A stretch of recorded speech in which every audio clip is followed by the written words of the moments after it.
I will tell you this story the way the elders tell truth. Slow enough for the heart to keep up. Steady enough for memory to hold. My name is Ugma, daughter of King Maduka and Queen Uma of Eze. They called me the morning star of our people, the apple of my father's eye, the smile that could soften quarrels and hush a crying child. I grew up where harmattan dust kissed the skin and left white maps on brown arms, where wooden mortars sang beneath pestles, where the smell of ogiri and wood smoke curled together like two old friends. I remember the palace courtyards, washed at dawn until the water shimmered with the first light, and the palace gong that tied the day together with its small metal voice. I remember laughter. I remember how easily it came to me, like a bird that always found its way home. I was not the only child in that house, but I was the child everyone looked for when they needed a certain kind of peace. From the time I could carry a calabash without spilling, people said my spirit was soft, like first rain. My mother would say, "Ugma, beauty is not for the mirror. Beauty is for how you treat the world." And I believed her. I wore my joy like a wrapper and shared it like kola nut at a naming ceremony. If a stranger asked for directions, I did not point with my mouth. I walked them halfway. If a widow came to the palace with her troubles riding her back, I fetched a chair before I fetched words. I was taught that kindness is the true scent of royalty. Her name was Eba, the girl who became my shadow and my sister. Her mother was my mother's friend, a woman with hands like sturdy branches and eyes that had seen their share of storms. The day death took that woman, grief bent Eba like a palm in the wind. She stood outside our gate, small and brave, carrying her life in a threadbare bag. I begged my father to let her come inside for a week. Did you hear what they He are allowed saying a about her week, family? then a month, then forever, because grief softened even his king's heart. Aba slept first in the small room, where baskets and mats stayed, and then in the room beside mine, when I told the maids, "If you lay my mat on silk, lay hers on silk too." I shared my bangles with her, my headscarves, crumbs of gossip whispered in the corridor at night. I taught her how to balance a pot on the head without holding it with the hand, how to greet elders with the right bend of the knee, how to turn a smile into a blessing. She was not of royal blood, but inside the walls of our home, I wanted her to forget that such a measurement existed. We walked the village paths together, two girls carrying one story. Men greeted us, and though their eyes often hung around me like moths to flame, I did not turn those glances into pride. I greeted back with the same warmth I gave to women grinding cassava, or boys flying kites cut from old cement bags. It is true that attention loved me in those days, a hungry god fed by my laughter. The market women called out my name when they wanted a joke to sweeten a bitter day. The old men smiled when I lifted their raffia stools into the shade, and the maidens, my sisters, with salt on their tongues, they watched with a kind of fear that wore jealousy like a borrowed wrapper. I could feel it sometimes, the way one feels rain in the bones before the sky grows dark. I told myself that if I carried humility carefully, envy would not sprout into something poisonous. I did not yet know how jealousy can live quietly, like a seed buried deep, waiting for the right season to break the soil. He arrived one afternoon, the way a story arrives, sudden, bright, too eager to be doubted. "My name is Ayuka," he said, a young man with city polish, and the manner of someone who believes doors exist to be opened for his feet. He had seen me the day before, he said, and sleep had avoided him out of respect for the dream I had become. He spoke like a drum, quick, rhythmic, impossible to ignore. He called me the most beautiful woman he had seen, said my smile was a path he could walk with his eyes closed, said he would marry me and carry my name in both hands like a gift he had begged the gods to allow. My laughter rose and fell like a small dance. I told him he had a flattering tongue, perhaps a dangerous one, and bravery enough to wear a crown made of wind. He asked my name, and when I told him, he said he would like to change it to Ugod, the one whose light turns morning into gold. I did not agree. Names carry prayers. You do not trade them like market tomatoes. But I did not dismiss him either. Courage, real or reckless, has always stirred something in me. That evening, I asked Aba, "What do you think of this Ayuka?" Her eyes, familiar as my own heartbeat, softened. He knows what he wants and isn't afraid to say it. Courage may not be love, but it's a good beginning. I tucked her answer beside my careful skepticism. Days opened like calabashes, and inside them were meetings that smelled of newness. He walked with me under the almond tree behind the palace. He told me of neighboring villages, the way their rivers sound like they are telling secrets, the way the red earth holds footprints like promises. I told him of my mother's steady wisdom, and my father's laugh that shook his chest like a drum. I let my heart lean a little. He leaned farther. The ground between us narrowed. Then the ground shook. They came like a wind full of stones. 4 young women with fire in their eyes and bitterness riding their tongues. "Husband snatcher," one shouted, the words landing at my feet like a gourd smashed in anger. I looked around to see if there was another princess standing beside me, another girl wearing my face, but the insult clung to my skin. "You," they flung the word as if it stung their fingers. "You with your devil's smile. You think we don't see how you steal men with your eyes." My first instinct was to defend with heat, but heat makes smoke blind eyes. Aba's hand twitched with fight. I held it still. "Sister," I said to the loudest one, "which man do you call your own that I have taken?" They laughed as if my confusion was part of their story. "You pretend. You know him. Iuka. He belongs to our sister. They were to be betrothed. He met you and forgot his road." Shame climbed my neck like a vine. I remembered my mother's voice. "Do not wrestle in the market. Even if you win, you look like a fighter." I breathed. "I did not know," I said, the words tasting like dust. "But I will ask him the truth." They left with thunder trailing their footsteps. Iba trembled beside me, mouth full of curses she did not say. "We will not fight for a man," I told her. "If a man can be taken, then he never belonged." I met him under the same tree where beginnings had fell clean. "Were you promised to another?" I asked. His mouth fumbled with explanations. He had met a girl, talked carelessly. No wine had been carried to her people. No vows formed, only air and a few intentions sticking to it. My disappointment was quiet but deep. "Then let the air clear," I said. "Whatever we were building, we will not build it on someone else's tears. Go and mend your loose words." His face crumpled, shock, then anger, then a pride that refused embarrassment. He left, boots pressing the red earth too hard. I stood in the shade and watched a story end before it began. Not all losses require weeping. Some deserve a stillness that says, "I have heard what truth asked of me, and I obey." Aba held me through that small sadness, the way she always held me, close, fierce, certain that the world still had sweetness for my mouth. But jealousy is a restless spirit. It does not sleep when fed. The girl who believed herself betrayed found Yuka and poured her tears like oil at his feet. He turned his compassion into anger and threw it at her. "It is over," he said, and walked out of her future. She picked up her pain and shaped it into something sharper. She sharpened it in secret. Yes, there was another love. It arrived like a festival drum, measured, rich, the sound of steady feet. Prince Obaz, heir to a neighboring throne, a man whose hands looked capable of holding both a kingdom and a child without dropping either. He did not flatter. He honored. He did not hurry. He kept pace with my silence.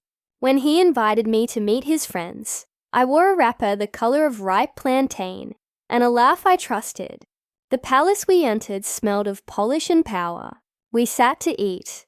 Plantain, jollof, goat pepper soup that made eyes shine.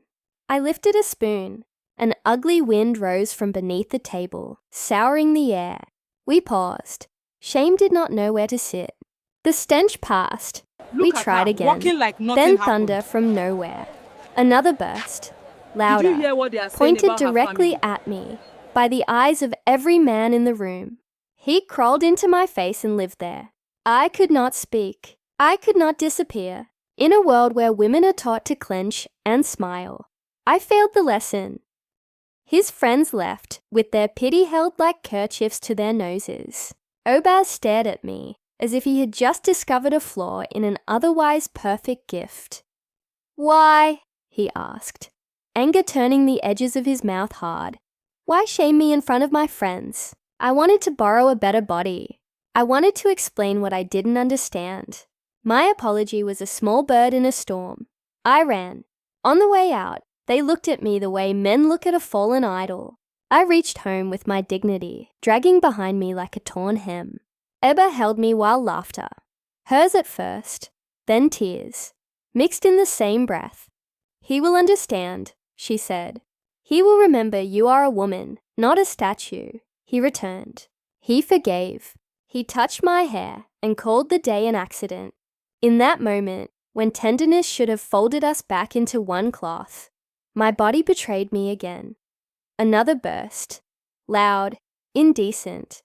The kind of humiliation that bites the inside of the mouth. He pushed me away, disgust a lightning in his eyes. "I cannot do this," he said. "I will not." He left me mid-apology. The door closed softly and still felt like a slap. After that, the wind inside me had a mind of its own. With women I was safe. With men, my body turned into a trumpet of disgrace. In the market, a stranger greeted me and fled with his nose pinched, leaving his words scattered like dropped cowries. In the village square, a boy tried to flirt with a line about my eyes. The answer I gave was not from my mouth. News travels faster than truth. They called me Rotten Egg Princess, Smelling Flower, the one whose beauty was a trap with a stink inside. The maidens who had swallowed their jealousy now spat it out freely. Ifeora, the girl who had lost Ayuka, met me on the path, lifted her chin, and poured mockery on my head until my shadow shrank. I walked home with my pride bleeding from many small cuts. My father's face lost its easy laughter. My mother moved through the house like a prayer with feet. They adjusted my meals, brewed herbs, ordered silence around my shame. Ebba stayed close, her hand on mine when the world wanted to turn me into a joke. She found joy in her own life. A wealthy man loved her, asked to make her name his home. I smiled for her because love is not bread. You cannot slice it into equal portions and complain about your share. I smiled and meant it. She kissed my forehead and said, "Your day will come. The man named Odili must be counted as a mercy in my story." He came without fear in his eyes. He spoke to me without flinching. When my body did what it now did with men, he did not run. He stood, breathed through his mouth, and said gently, "I know this isn't you." I cried afterward because kindness is sometimes harder to bear than cruelty. We walked together often. He asked for nothing more than my company. When he said he knew someone, a grandmother with sight in places, most eyes are blind, I followed. Her compound sat at the far edge of a neighbouring village, where the trees listen more than they speak. Odili's grandmother wore wisdom like an old wrapper, thin in places, but strong where it mattered. She took my hands, turned my palms into a map, and looked until her eyes went soft. "Cloud on the right," she murmured. "Not the left. The harm is not from strangers. The thorn is from a bush that grew in your yard." My mouth dried. Betrayal is not always a knife. Sometimes it is a whisper from behind the curtain where you sleep. She told me of a river called the Water of Justice, said I must tie white around my body and enter 7 times. If you are the wronged, it will wash you and return the punishment to its author. Double for the road they walked to find you. I thanked her with both hands. We bought the white cloth before the market could change its mind. The river was the color of truth, clear enough to see your fear reflected on the stones. I knotted the white around my chest, stepped in, and let the cold climb my bones. One dip for every wound I remembered. One dip for the girl who laughed without caution. One dip for the man who could not see me past his embarrassment. One dip for the names they gave me. One dip for the girl I used to be. One dip for the woman I hoped to meet inside myself. When I came up the 7th time, the world felt closer, as if the air had moved to let me pass. Odile waited on the bank, with a towel and a nod that said, he believed in the kind of things faith makes possible. We returned to the palace as sunset collected the day. Aba stood with her intended, smiling the modest smile of a woman who knows she is wanted. I blessed them with all the fullness in my chest. Then the smell arrived, wicked and familiar, and mouths turned toward me like sunflowers tracking blame. I opened my mouth to apologize, to excuse the old ghost that might be lingering, when a second burst snapped through the air, loud, brazen, and it did not come from me. It came from Aba's side. Silence grew teeth. She looked as shocked as the rest of us, then panicked, then flooded the space with a stream of noise from her body that turned laughter into nausea. Even she covered her nose. Odile did not bother with ceremony. Confess, he said, his voice a drum that calls men to war. The river has returned what you sent. Speak now or die small deaths every day. Truth came from her like a fever breaking. Ugly, hot, without the dignity of order. It was me, she said. Since we were girls, I swallowed jealousy like bitter herbs. Men loved you for breathing. The prince smiled at me once, only once, then smiled longer at you and forgot me. I went to a shrine where wickedness wears beads. I said, make her unbearable to men. I said, take the things she has that I do not. I did not think of consequences. I only thought of relief. She cried and reached for me with dirty hands. Sister, forgive me. There are many ways to describe the feeling of a house collapsing from inside. You can say the roof fell before the walls knew it was raining. You can say the floor moved and the feet pretended not to notice. You can say the heart stumbled and kept beating out of habit. I said nothing. The man who wanted to marry her spat his love onto the ground and left without his shadow. My father's face hardened into a stranger I pitied. He banished her. My mother folded her grief into a small parcel and hid it under her tongue. Odile guided me away like someone leading a blind woman. Aba became a wandering cloud. The river kept its promise. It had washed me clean, and the stain found the hands that had dipped the cloth into mud. Healing is not applause. It is a slow untying. The village forgot its cruel names for me, because cruelty always hungers for new meat. Men returned their eyes to my face with ordinary curiosity. Like nothing happened. Children started bringing me broken toys again, because they believed I could fix anything with a smile. I did not build my future on their returning approval. I built it on work. I built it on quiet. I built it on the memory of cold water and a white cloth, and a God who minds the business of women who cannot defend themselves. Odile walked beside me until walking became a form of prayer. Love grew, not the flashy kind that calls drummers, but the kind that makes a woman feel that her silence is heard and her voice is safe. When he asked my father for me, he did it with both humility and steadiness. When he lifted my veil, I knew I would not need to lift my pride like a shield in that house. I forgave Aba. It took time and the clumsy hands of many small prayers. Forgiveness did not return her to me. Banishment is a long road, and some who travel it never trace their way back. But I forgave her, because bitterness enlarges the mouth and shrinks the heart. In the years after, when I walked past the river, I would greet it like an old friend who saved my life and never asked me to repay it. I kept my laughter, but I learned the weight of it. I kept my smile, but I learned where to spend it. I kept my beauty, but I stopped letting it enter rooms before my character. There were days when my father sat with me and asked, "What is the lesson?" I told him that envy grows slow like yam, but feeds forever if not uprooted.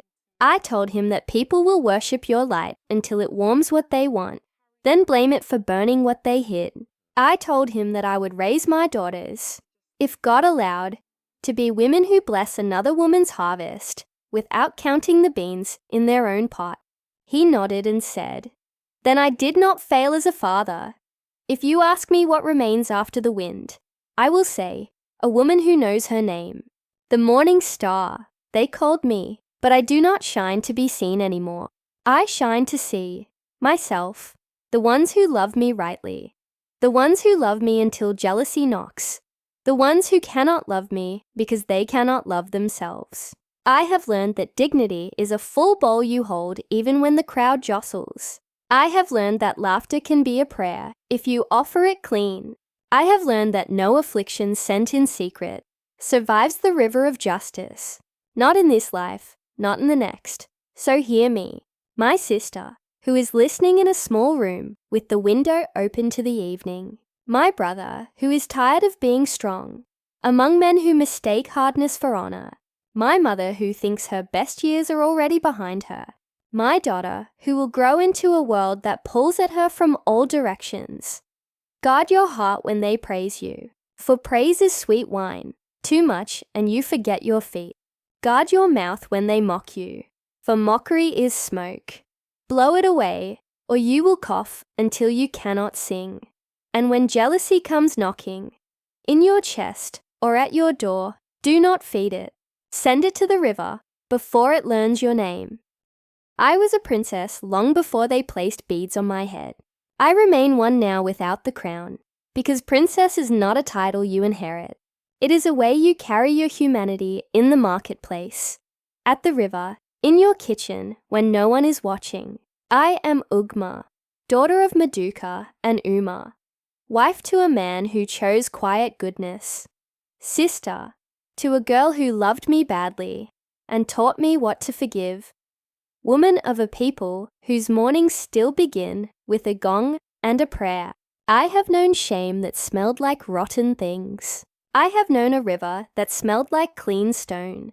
I have known love that did not flinch. I have known myself. If my story sits with you tonight, let it teach you to speak gently to your own wounds. Let it teach you to enter your river, whatever its name is in your village, and come out new. Let it teach you that the heart is a house with many rooms. Make one for mercy. Make one for boundaries. Make one for laughter and one for truth that never kneels to anyone's comfort. And when dawn comes, step into it the way a queen steps into a courtyard she swept with her own hands. The world will look different. You will be the reason why.